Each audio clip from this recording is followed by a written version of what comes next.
ሄኖክ እኮ ብዙ ነገር ያየ ነው መላእክት እየመሩት ብዙ ሴክሬቶችን ያሳዩት እንኳን ይሄ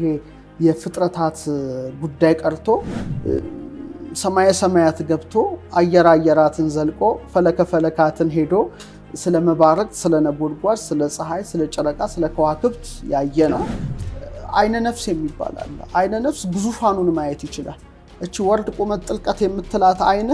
እንደዚህ አይነት ደረጃ ላይ ያይ ይችላል በጣም የገዘፉና የረዘሙ በሄሞትን ለዋታን የመሳሰሉ አውሬዎችን ጽፏል እና ሊታዩ የሚችሉት እንደ ኢትዮጵያ ሊቃውንት እይታ በአይነ ነፍስ ነው ያኛው አይነ ሲከፈት ዳይሜንሽኑን በዛ ልክ ሁላችንም አለን ግን አይነ ነፍስ አለ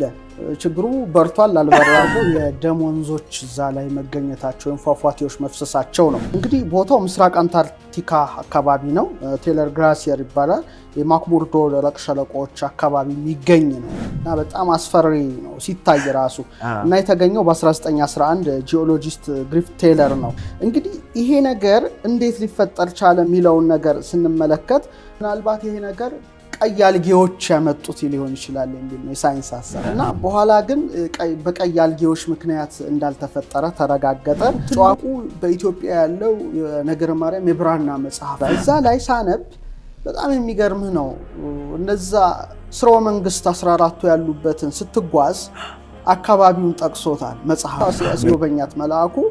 እነዚህን ነገሮች አሳይቷታል እና ምን ይላል የደም ባህር ያለበት ቦታ ላይ ደረሰች ይላል ይሄ ነገረ ማርያም ላይ ነው አዎ ራሱ ብራናው ላይ አሁን ስለ ባህር ስለ ምድር ዳርቻ እኔ መጀመሪያ ጎበኘው ሄኖክ ነው ምለው በኔ ምድር ዳርቻ ድረስ እንደሄደ የተለያዩ አውሬዎችን እንደተመለከተ ትልልቅ ወፎች እንደተመለከተ ሁለተኛው ደግሞ ያገኘው ይሄ ነው በጣም የሚገርመኝ የሚደንቀኝ የተጓዘችው ጉዞ ከእንግዲህ ከሄኖክ ቀጥላ ቅድስት ድንግል ማርያም ተጉዘዋለች ብዬ ነው ማምነው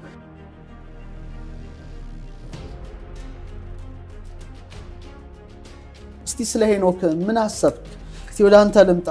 ያያቸው ነገሮች ገልጧል እስከ ምድር ዳርቻ መሄዱን ተላላቅ እንስሳት ማየቱን በጣም የተለያዩ ተላላቅ ወፎችን ማየቱን ይልቁኑ ደግሞ መልካቸው መለዋወጡን ሌላው ደግሞ በስተምስራቅ አቅጣጫ የተከፈቱ ደጆችን ማየቱ ለኔ የሚገርመኝ መጀመሪያ እንዴት ሄደ ነው ፈርስት እንደኛ ሄኖክ ሰው ከሆነ መጀመሪያ እንዴት ሄደ ምክንያቱም አሁን ባለው ቴክኖሎጂ እንኳን ወደዛ መሄድ በጣም አዳጋችና አስቸጋሪ ነው ግን ያኔ እንዴት ሄደ ሁለተኛው ነገር ደግሞ አይኖቹ ልክ እንደኛ ነበሩ ወይ እኛ በመናየው አይን ነው ያየው እነዚህን ፍጥረታት ሳይፈራቸው እና ፖርታሎቹን ራሱ የተገነዘበው በእነዚህ አይኖች ነው ወይስ ሌላ አይን አለን መልካም ሄኖክ እኮ ብዙ ነገር ያየ ነው መላእክት እየመሩት ብዙ ሴክሬቶችን ያሳዩት እንኳን ይሄ የፍጥረታት ጉዳይ ቀርቶ ሰማያት ገብቶ አየራትን ዘልቆ ፈለካትን ሄዶ ስለ መባረክ ስለ ነቦልጓስ ስለ ፀሐይ ስለ ጨረቃ ስለ ከዋክብት ያየ ነው በምን አይኖች አየው ለሚለው ነገር አይን ብዙ ነው አይነ ነፍስ የሚባላል አይነ ነፍስ ግዙፋኑን ማየት ይችላል እቺ ወርድ ቁመት ጥልቀት የምትላት አይነ እንደዚህ አይነት ደረጃ ላይ ያይ ይችላል በጣም የገዘፉና የረዘሙ በሄሞትን ለዋታን የመሳሰሉ አውሬዎችን ጽፏል እና ሊታዩ የሚችሉት እንደ ኢትዮጵያ ሊቃውንት እይታ በአይነ ነፍስ ነው ያኛው አይነ ሲከፈት ዳይሜንሽኑን በዛ ልክ ሁላችንም አለን ግን አይነ ነፍስ አለ ችግሩ በርቷል አልበራም ያ ካልበራ ልታያት ይችላል ኦሬዲ ተጨፍኗል የሰውነት መብራት አይን ናት ነው አይን ጨለማ ከሆነ ሁለንተና ጨለማ ነው አይን ከበራ ሁለንተና ብሩህ ነው ይሄ ከተከፈተ ረቂቅ አይን በመሆኑ ረቂቅ ነገሮችን ልታይ ትችላል እንደ ሄኖክ ማለት ነው በሶስተኛው የሄኖክ መጽሐፍ ግን እዛ ላይ ባልገባም ሶስት አይነት የሄኖክ መጽሐፍት አሉ አንደኛው ኢትዮጵያው ነው ትልቁና ኦሪጂናሉ ነው ያው ጀምስ ብሩስ የወሰደው ነው ሁለተኛው ስላቮኒክ ቅጂ የሚባለው ነው ስላቮኒክ ቨርሽን የሚባል ነው ሶስተኛው ደግሞ የዕብራይስጥ ሄኖክ የሚባል ነው እሱ በኋላ እንደተጻፈ ይነገራል እኔ ሶስቱንም አንብቤያቸዋለሁና የቱ በጣም ተመቸ ያው እንግዲህ ጥንታዊው ይሄ ነው ሁሉም የራሱ የሆነ ብዙ አንድ ነገር ስታነብ በብዙ መልኩ ነው ፊሎሎጂስት በመሆኔ በተለያየ አንግል ነው ማየው ለኔ ጥሩ ነው ሁሉ ፊሎሎጂስት ምንድነው ጥንታዊያት መጻሕፍቶችን የሚመረምር ሳይንስ ክፍል ነውና እንደገና ደግሞ የዕብራይስጡን የሄኖክን ሳይ 300 በላይ አይኖች ተሰጡት ይላል እዛ ላይ ነው ይሄ የዕብራይስጡ አይሁዶቹ የጻፉት አለ እና አንዱ በመንፈስ የነሱ ራባይ ተነጥቆ ሲመለከተው ሜታትሮን የሚባል መልአክ ደረጃ ደርሶ እነዚህ ሁሉ አይኖች ተሰጥተውት ያይ ነበር የሚል ነው የነሱ ነው እሱ ላይ ተመለከትኩት ነው ሌላው እነሱ ላይ ተመለከትኩት ለምሳሌ መጀመሪያው ቀዳማው አዳም አይኑ እንደዚህ አይነት አይን አልነበረም ነው በጣም በርቀት ማየት የሚችል አይን ነበር ነው ያኛው የተከለከለውን ዛፍ ሲበላ አይኖቹ ተከፈቱ ሲል ያኛውን አጥፍቶታል ነው የነሱ እይታ ነው እኛ ብዙ በዚህ የተጻፈ አላገኘውም በእነሱ ግን ትምህርት አይኑ በጣም ከጫፍ እስከ ጫፍ የማየት ትልቅ ኃይል የነበረው ነበር ነው ሚሉት በእነሱ ስለዚህ የሄኖክን ስንመለከት እኔ በጣም የሚደንቀኝ የምድር ዳርቻ ብሎ የጠቀሰው ኦሬዲ ፓውል እንደሆነ እናውቃለንና አንደኛ አሁን እየተገኙ ያሉትን ታላላቅ አውሬዎችን መጥቀሱ ወፎችን መጥቀሱ ደግሞ መልካቸው የተለያየ ነው እንዳለ አይናቸው ትልልቅ የሆኑ ምናምን ክሬቸርስ ፍጥረታት መገኘታቸው ቅሪታ አካላቸው ይሄ ልዩ ያደርገዋል እና የተከፈቱ በሮችን ማየቱ ይሄ ነገር ለኔ በጣም ትልቅ ትርጉም ያለው ነው ምናልባት እንደሚባለው ከሆነ ወደ ሌላ መተላለፊያ አንድ ፖርታሎች እንደሚሆኑ በሄኖክ መጽሐፍ እናውቃለን ከዚህ ጋር ግን ተያይዞ አንዱ የሚያነጋግረው የደም ፏፏቴ ነው እዛ የደም ፏፏቴ እንደሚገኝ ይነገራልና ምንድነው እሱ ነገር በጣም አንታርክቲካ ልዩ የሚያደርገው የደም ወንዞች እዛ ላይ መገኘታቸው ፏፏቴዎች መፍሰሳቸው ነው እንግዲህ ቦታው ምስራቅ አንታርክቲካ አካባቢ ነው ቴለር ግላሲየር ይባላል የማክሙርዶ ደረቅ ሸለቆዎች አካባቢ የሚገኝ ነው እና በጣም አስፈሪ ነው ሲታይ ራሱ እና የተገኘው በ1911 ጂኦሎጂስት ግሪፍ ቴለር ነው በበረዶ ግግር በተለይ በረዶ ውስጥ ያለ ስንጥቅ አለ እና ወደ ቦኒ የሚባል ሐይቅ የሚፈስ ደማቅ ቀይ ፏፏቴ ነው እና ያስፈራል አይነት ደም ነው አው ቀይ ነው በጣም ቀይ ነገር ደም ይባላል ግን እስቲ በደንብ እናየዋለን እና ማለት ለምሳሌ ከቁስል ወር ከተሰነጠቀ አካል የሚፈሳል አይደል እንደ እንትን አይነት ከበረዶ ውስጥ ሲፈስ የሚታይ ደም ፏፏቴ ነው አንታርክቲካ ያለው እና ናሳ በጣም ይሄን ፏፏቴ ያጠናል በጣም ኢንተረስት አለው እዛ ላይ ምክንያቱም ምንድነው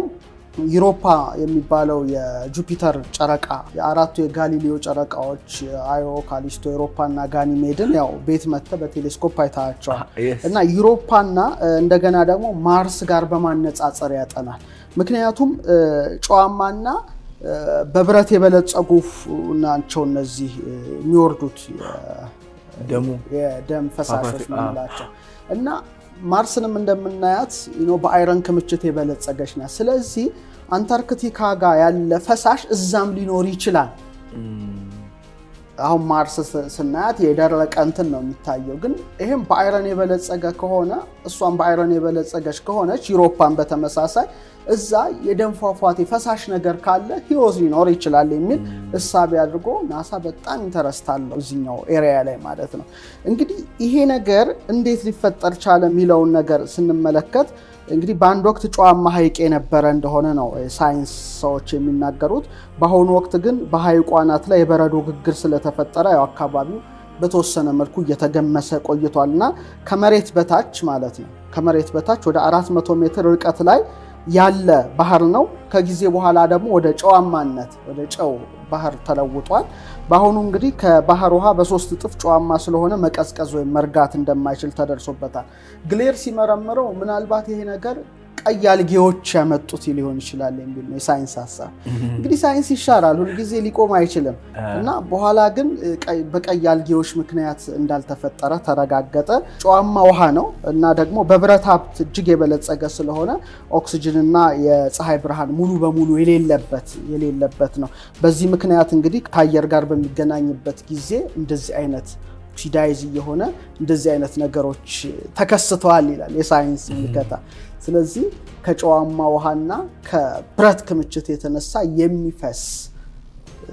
ያ ደግሞ መልኩን እንደዛ እንደሰጠው አድርጎ ያው ሳይንስ ይናገራልና አስፈሪ እይታ ነው ሲታይ ግን እውነት ለመናገር በሄሊኮፕተር ሆነው ወደ ሮዝ ባህር ሲጎበኙ በአካባቢው ማርክ በደንብ ይታያልና ምናልባት በስክሪን ለተመልካቾቻችን ልናሳየው እንችላለን እንግዲህ የሚጀቀጀቅ የደም ጎርፍ ይሉታል ስለዚህ ምናልባት በብረት የበለጸገ ውሃ በግግር በረዶ በስንጥቅጥቅ ውስጥ ሰርጎ ከአየር ጋር በሚገናኝበት ጊዜ ብረቱ ያው በኦክሳይድ አማካይነት ዝጎ ይህን ቀለም ያፈሳል አይነት ነው የሳይንስ ምልከታ ይሄ አሁን ያለው ሳይንስ የደረሰበት ነው እኔ ግን በተለየ መልኩ አየዋለሁ እንዳይም ደግሞ ይፈቀድልኛል አይደል ሁሉ ራሱ ይታለው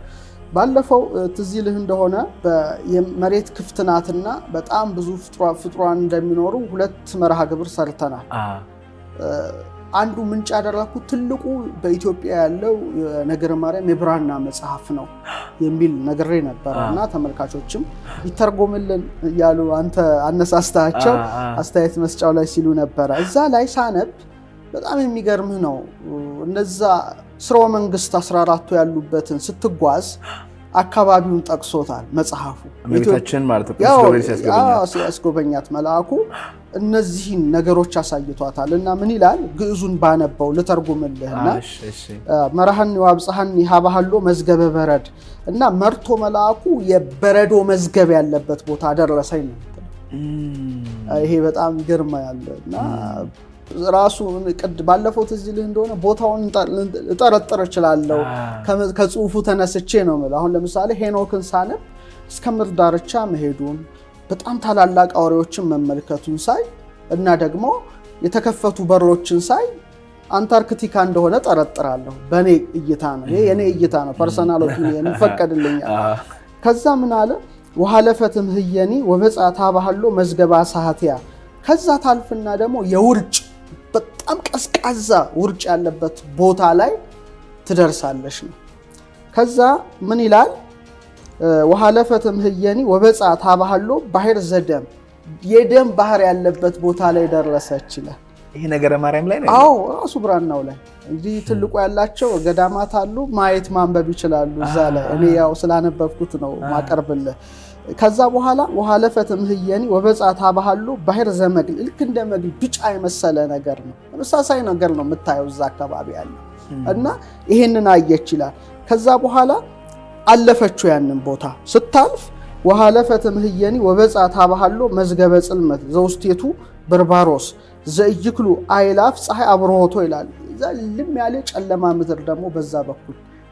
ስታልፍ በርባሮስ የሚባል እልፍ አይላፋት ፀሐይ ጨለማው መክፈፍ የማይችሉበት ቦታ ላይ እንደደረሰች ይጽፋል ከዛ ወሐለፈት በህየ ይላል